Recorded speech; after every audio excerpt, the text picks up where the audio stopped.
இப்போ என் கணவர் டாக்டர் சவுந்தரராஜன் பேசிட்டு என்கிட்ட சொன்னாங்க, அவரை பற்றி தனியாக சொல்லணும்னு நினச்சிருந்தேன். ஆனால் வந்து எப்போவுமே மனதிற்கு நெருக்கமானவங்கள ஸ்பெஷலாக சொல்லணும்னு நினச்சிருந்தேன், நான் மறந்துட்டேன் அப்படின்னாங்க. அதனால தான் அவங்களுக்கும் சேர்த்து உங்களுக்கு எனது வணக்கத்தை தெரிவித்துக் கொள்கிறேன். தர்மர் அவர்களை பற்றி சொன்னீங்க. அவர் தான் எனக்கு பொன்னாடை போர்த்தினார். அவரை பற்றி சொல்லும் பொழுது மதுரையில் தான் அதிகமாக முழுசாக எடுத்தது.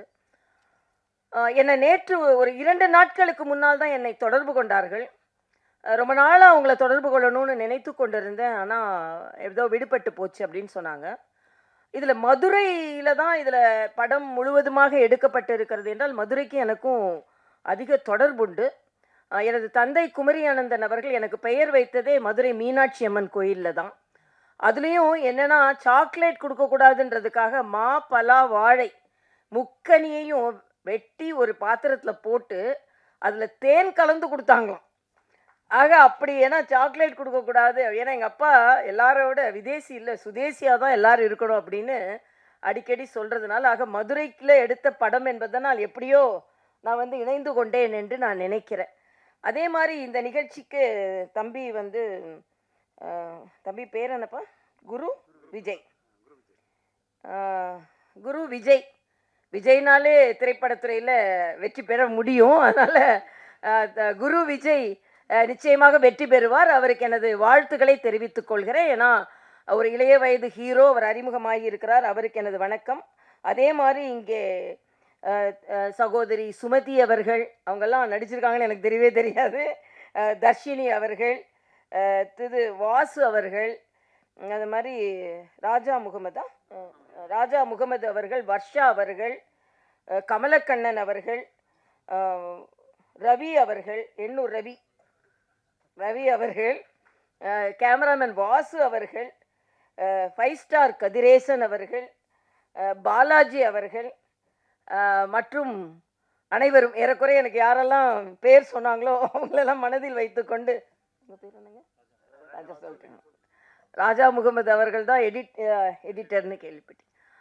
எல்லாவற்றிற்கும் மேலாக இங்கே நிறைய ராஜா இருக்காங்க. அண்ணன் ராஜா, ப்ரொடியூசர் ராஜா, டைரக்டர் ராஜா, ராஜா முகமது, சவுண்ட் இன்ஜினியர் ராஜா, சவுந்தர் ராஜா, அதை மறக்கக்கூடாதுல்ல நான். அதனால் எல்லோரும் இங்கே அமர்ந்திருப்பதற்கு எனது நன்றி. உண்மையிலேயே எனக்கு இங்கே கமலக்கண்ணன் அவர்கள் பேசும்போது ஒன்று சொன்னீங்க. பிஆர் ராஜா, நன்றி. அப்போ கமலக்கண்ணன் அவர்கள் ஒன்று சொன்னாங்க, அனுபவ ரீதியாக அவர் சொன்னதுன்னு நினைக்கிறேன். விளம்பரம் செய்யுங்கள். எவ்வளவுதான் நல்ல, எங்கள் அப்பா அடிக்கடி சொல்லுவாங்க, கல் உட்கார்ந்த இடத்துல விற்றுருது, மோரை குவி தான் விற்கணும் அப்படின்னு. ஆக மோர் வந்து இப்போ அதுவும் நம்ம டாஸ்மாகை பற்றி இப்போ கேட்கவே வேண்டாம், உட்கார்ந்த இடத்துல விற்கிது. இனிமேல் ஆன்லைனில் வர வரப்போகுதான். ஆனால் அதிக விளம்பரம் வரணுன்றதுக்கு ஒரு சின்ன கதை நான் சொல்லுவேன். ஒரு விவசாயி இருந்தார். அவருக்கு வந்து ரொம்ப வறுமையில் வாடிக்கொண்டிருந்தார். இந்த நிலத்தை எப்படியாவது விற்றாதான் நம்ம பிழைக்க முடியும்னு ஒரு சூழ்நிலையில் வந்தார். ஒரு விளம்பரம் எழுதுகிற, நம்ம பத்திரிகை தம்பிங்கெல்லாம் இங்கே நிறைய பேர் வந்திருக்கீங்க, விளம்பரதாரர்களும் நிறையா இருப்பீங்க. ஆக விளம்பரம் எழுதுவதற்கு கூப்பிட்டு ஒரு விளம்பரம் எழுதி கொடுத்தம்பி, இந்த நிலத்தை விற்கலைன்னா என்னால் பிழைக்கவே முடியாது போல இருக்கு அப்படின்னு சொல்லுவார். உடனே விளம்பரம் எழுதுவார் அந்த தம்பி. ரொம்ப விளம்பரம் எழுதுறதுல ரொம்ப பிரபலமானவர். அதனால என்ன எழுதுவார்னா, ஒரு காணி நிலம் இருக்கிறது. இந்த நிலம் ரயில்வே ஸ்டேஷனுக்கு பக்கத்தில் இருக்கிறது. ரயில்வே ஸ்டேஷன் பக்கம்னா ஒரு எப்படியும் ஒரு 50 கிலோமீட்டர் இருக்கும். அதான் ரயில்வே ஸ்டேஷன் பக்கம். அது பக்கத்தில் ஒரு ஸ்கூல் இருக்குதுன்னு எழுதுனா அது எப்படி 25 கிலோமீட்டர் இருக்கும். பக்கத்தில் ஸ்கூல் இருக்குது, பக்கத்தில் மார்க்கெட் இருக்குது, ஈசான மூலையில் ஒரு கிணறு இருக்குது, ஒரு 2 நல்ல மாமரம் இருக்குது, நல்ல மாம்பழம் பழுக்கக்கூடிய மாமரம் இருக்குது, ஒரு தென்னை மரம் இருக்குது, 2 கொய்யா மரம் இருக்குது. ஆக இப்படிப்பட்ட நிலம் விற்பனைக்கு அப்படின்னு சொல்லி எழுதிட்டு அதை அந்த விவசாயிகிட்ட காண்பிச்சுட்டு, இந்த கட்டணம் கொடுங்கய்யா அப்படின்னு கேட்பார். அந்த விளம்பரத்தை படிச்சுட்டு அந்த விவசாயி சொல்வார், நான் இந்த நிலத்தை விற்க போகிறதில்ல அப்படிம்பார். உடனே இந்த விளம்பரம் எழுதின தம்பிக்கு கோபம் வரும். இப்போ ஒரு 10 நிமிஷத்துக்கு முன்னால் தான் இந்த நிலத்தை விற்கலாம் நான் பிழைக்கவே முடியாதுன்னு சொன்னீங்க, அதனால நான் உங்களுக்கு விளம்பரம் எழுதி கொடுத்துட்டு இப்போ 10 நிமிஷத்தில் மனசை மாற்றினா எப்படி விளம்பரம் கட்டணம் கொடுக்க மாட்டேன், விளம்பரம் செய்ய போகிறதில்லன்னு சொல்கிறீங்கன்னு சொன்ன உடனே அந்த விவசாயி சொல்வார், என் நிலத்தில் இவ்வளவு நல்லது இருக்குன்னு எனக்கே தெரியாது, நீ விளம்பரம் எழுதின உடனே இந்த நிலத்தை நான் ஏன் விற்கணும்னு நினச்சாரு, அதனால் நான் இந்த நிலத்தை விற்க போகிறதில்லை. இதான் விளம்பரத்தின் ஒரு அருமை. ஆக இதை எடுத்து சொல்லி சொன்ன உடனே இந்த நிலத்தை போய் நான் ஏன் விற்கணும், இவ்வளவு நல்லது இருக்கா ஏன் நிலத்துலன்னு எனக்கே தெரியாது, விளம்பரம் எழுதின பிறகுதான் எனக்கு தெரியுது அப்படின்னு சொன்னதை மாதிரி நிச்சயமா விளம்பரப்படுத்த வேண்டும். ரொம்ப நல்லதெல்லாம் நடந்திருக்கு. ஏன்னா நானும் என் ஹஸ்பண்டும் என்ன சென்ஸ் பண்றோம்னா இது ஒரு மெடிக்கல் சப்ஜெக்ட். அதனால தான் டாக்டர் சவுந்தரராஜன் எங்கேயுமே வரமாட்டாங்க, அவங்களுக்கு பேஷன்ஸ் தான் முக்கியம். ஆனால் நெடுநாள் கழித்து இங்கே வந்திருக்காங்கன்னா அது அண்ணன் ராஜாக்காகவும் டைரக்டர் தயாரிப்பாளர் ராஜாக்காகவும் 2 ராஜாக்காகவும் அந்த ராஜா வந்தாருன்னு நான் சொல்லுவேன். ஏன்னா அவங்க சாதாரணமாக பேஷண்ட்ஸை பார்க்குறதுல தான் அவங்க அதிக கவனம் செலுத்துவாங்க. அதுவும் நான் அடிக்கடி சொல்லுவேன், கிட்னிஸ்லாம் வந்து ரொம்ப ஆரவாரம் இல்லாத, இப்போ எனக்கு நேர் ஆப்போசிட்டு டாக்டர், ஹார்ட்னா படப்படப்படன்னு அடிச்சுக்கிட்டு இருக்கோம், கிட்னி அமைதியாக வேலை செஞ்சிட்ருக்கோம். அது மாதிரி அமைதியாக பல நோயாளிகளை காப்பாற்றியவர்கள் அவர்கள். அதனால் இங்கே அவர் இந்த ராஜா அவர்கள் 2 ராஜா வர்றதுனால இங்கே வரணும்னு நான் நினச்சேன். ஆனால் அது மெடிக்கல் சப்ஜெக்டுன்னு உடனே அவங்களுக்கும் மகிழ்ச்சி, எனக்கும் மகிழ்ச்சி. ஏன்னா நான் அடிக்கடி ஒன்று சொல்வதுண்டு, இந்த டிமானிட்டைசேஷன் அவங்க நம்ம பிரதமர் அவர்கள் அறிமுகப்படுத்தினாங்க. உடனே சில அரசியல்வாதிகள் அண்ணன் சீமான்கிட்ட கேட்டாங்க, இதெல்லாம் இப்படிலாம் எனக்கு சாப்பிடக்கூட காசு இல்லை, இப்படிலாம் பண்ணால் எப்படி அப்படின்னு. அண்ணன் திருமாவளவன்கிட்ட கேட்கும்போது இதெல்லாம் எப்படி, நான் நாளைக்கு கூட எனக்கு சாப்பிட்றதுக்கு காசு இல்லை, நான் என்ன பண்ண போகிறேன் அப்படின்னு நிறைய கருத்துக்கள் சொல்லியிருந்தாங்க. என்கிட்ட வந்து கேட்டாங்க. ஆனால் நான் சொன்னேன் எனக்கு ஒன்றும் பிரச்சனை இல்லையே அப்படின்னு. உங்களுக்கு பிரச்சனை இல்லையா, அப்போ உங்களுக்குலாம் முதல்ல தெரியுமா அப்படின்னாங்க. நான் உங்களுக்கு எல்லாத்துக்கும் 8ஆம் தேதி தெரிய மாதிரி தான் எங்களுக்கும் தெரியும்.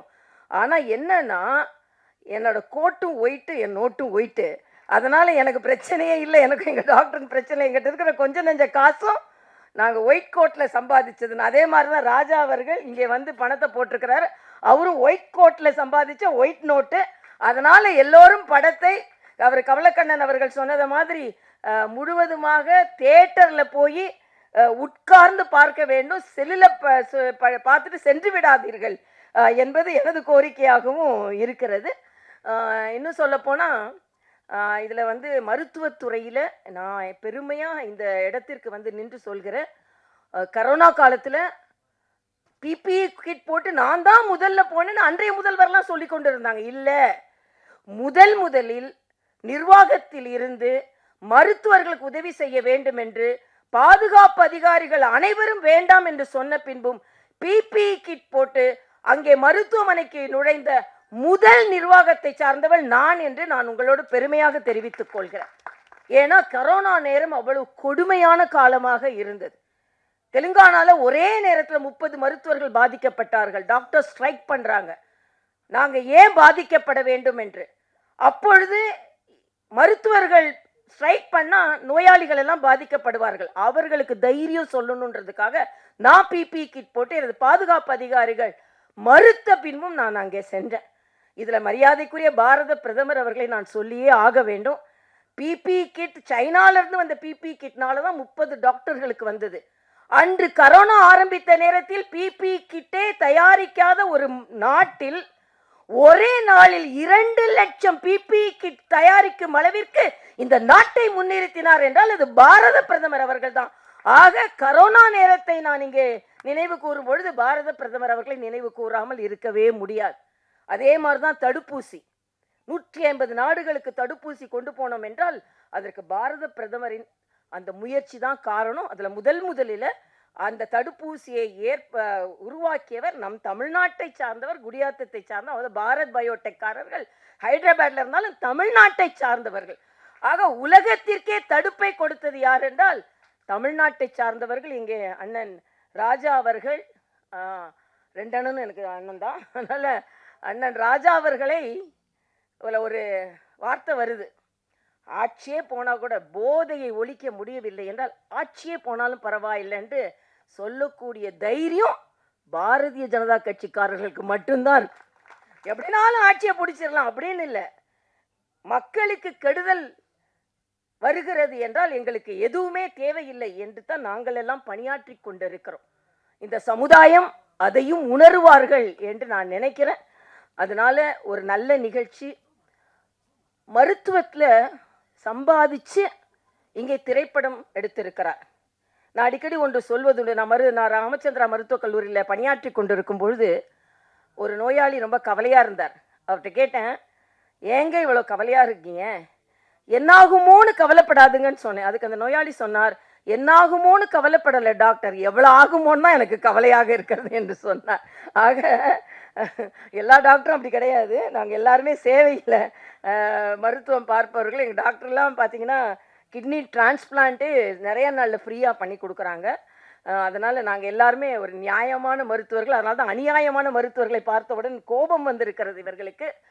அதனால் மருத்துவர் இதை பார்த்த உடனே மருத்துவர்கள் எல்லாருமே இப்படி தான் நினச்சிடாதுங்க. நல்ல மருத்துவர்கள் இருக்கிறார்கள் என்பதற்கு ஆரம்பமாகவே சொல்வதற்காகத்தான் நாங்கள் எல்லாம் இங்கே வந்திருக்கிறோம் என்று நான் நினைக்கிறேன். அதனால் நிச்சயமாக இந்த படம் வெற்றி பெற வேண்டும். எனக்கு ரொம்ப சினிமா பார்க்குற பழக்கம் கிடையாது. ஒருத்தர் வந்து விளையாட்டாக சொல்கிறேன், ஒருத்தர் வந்து ஒரு கதை எழுதிட்டு முடிக்க முடியாமல் ஒரு டாக்டரை கூப்பிட்டாராம். எனக்கு கதையை முடிக்க முடியலைங்க அப்படின்னு நீங்கள் கொஞ்சம் வாங்கினாராம். உடனே டாக்டர் சொன்னாராம், எங்களை பேஷண்ட்ஸை பார்க்க தானே கூப்பிடுவாங்க, நீங்கள் ஏன் கதையை முடிக்கிறதுக்கு என்ன கூப்பிட்றீங்கன்னு, நிறைய பேர் கதையை நீங்கள் முடிச்சிருக்கீங்க, அதனால் உங்களை நான் கூப்பிட்றேன் அப்படின்னு சொன்னாராம். அப்படிப்பட்ட டாக்டர் நாங்கள் கிடையாது. ஆனாலும் இந்த இந்த கதையை வளர்க்குறதுக்கும் கதையை நல்லா நடத்துறதுக்கும் நாங்கள் இங்கே வந்திருக்கோம். எல்லாத்துக்கும் மேலே நான் பிரதானமாக இங்கே வந்தது ராஜா அண்ணனுக்காக.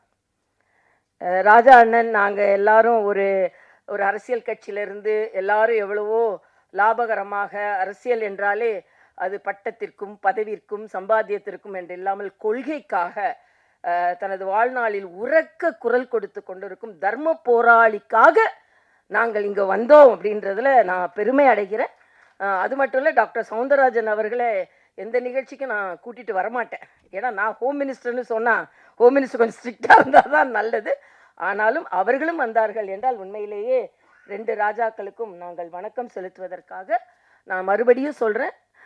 எல்லா தமிழ்நாட்டு மக்களுக்கு நான் கேட்டுக்கொள்கிறேன், இந்த படத்தை தியேட்டரில் சென்று பார்த்து நல்லதை நல்லவர்களுக்காக, டூஸ் அண்ட் டோன்ட்ஸ், இது ரொம்ப நல்ல பேர்.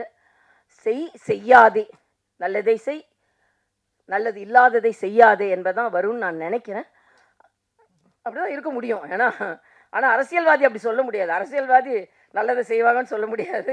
இல்லை செய் அப்படின்னா எதையோ செய்யாதேனா நல்லதை செய்யாதே அப்படின்னு கூட அரசியலில் இருக்கவங்களை எடுத்துக்கொள்ளலாம். ஆனாலும் ஒரு நல்ல திரைப்படத்தை பார்த்ததில் என் அப்பா அடிக்கடி ஒன்று சொல்லுவாங்க, ஒரு சின்ன ஜோக் மாதிரி சொல்லுவாங்க. இந்த கலப்படம் சொன்னாங்க, அதில் நான் வந்து டயலாகை பார்த்து தெரிஞ்சு கொண்டேன். ஏதோ ஒரு மருந்துகளை வைத்துலாம் அவங்க வியாபாரம் செய்கிறார்கள் என்று.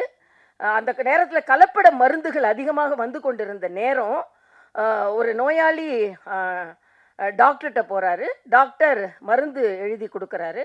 அதனால் எங்கள் அப்பா அடிக்கடி சொன்ன ஒரு சின்ன இது, அந்த காலத்தில் கலப்பட மருந்து வந்து கொண்டிருந்த நேரத்தில் டாக்டர்கிட்ட போங்க, ஏனென்றால் டாக்டர் பிழைக்க வேண்டும் அல்லவா. டாக்டர் கொடுத்த மருந்து சீட்டை கொண்டு மருந்து கடைக்காரரிடம் கொடுங்கள், மருந்து கடைக்காரர் பிழைக்க வேண்டும் அல்லவா. மருந்து கடைக்காரர் கொடுக்கின்ற மருந்தை தயவு செய்து சாக்கடையில் கொட்டி விடுங்கள், என்றால் நீங்கள் பிழைக்க வேண்டும் அல்லவா. அது மாதிரி போலிகளை பார்த்தெல்லாம் நாம் ரொம்ப எச்சரிக்கையாக இருக்க வேண்டிய காலத்தில் உண்மையானவர்கள் மேடையில் அமர்ந்திருக்கிறீர்கள். உங்கள் முயற்சி முற்றிலும் வாழ்த்துக்களை நான் தெரிவித்துக் கொள்கிறேன். ஒவ்வொருவரும் முயற்சி, எப்படி மருத்துவர்கள் ஒரு அறுவை சிகிச்சை செய்யும் பொழுது அதில் ஸ்டாஃப் நர்ஸ், மயக்க மருந்து நிபுணர், ward boy, ward technician, doctors, anaesthesiologist, surgeon எல்லாரும் சேர்ந்து ஒரு நோயாளியை பிழைக்க வைப்பதைப் போல இங்கே தயாரிப்பாளர், டைரக்டர், எடிட்டர், அதே மாதிரி எல்லாரும் பிஆர்ஓ, லைட் பாய், அது மாதிரி எல்லாரும் நிறைய எனக்கு டெக்னிக்கலாக சொல்ல தெரியல, அவங்க எல்லாரும் சேர்ந்து தான் ஒரு நோயாளியை பிழைக்க வைப்பதை போல ஒரு திரைப்படத்தை உருவாக்குகிறார்கள். அந்த திரைப்படத்தை எல்லோரும் பார்த்து மகிழ்ந்து உங்களுக்கும் லாபமாக இருக்கணும், அவங்களுக்கும் லாபமாக இருக்கணும்னு சொல்லி உங்களிடம் வாழ்த்தி விடைபெறுகிறேன்.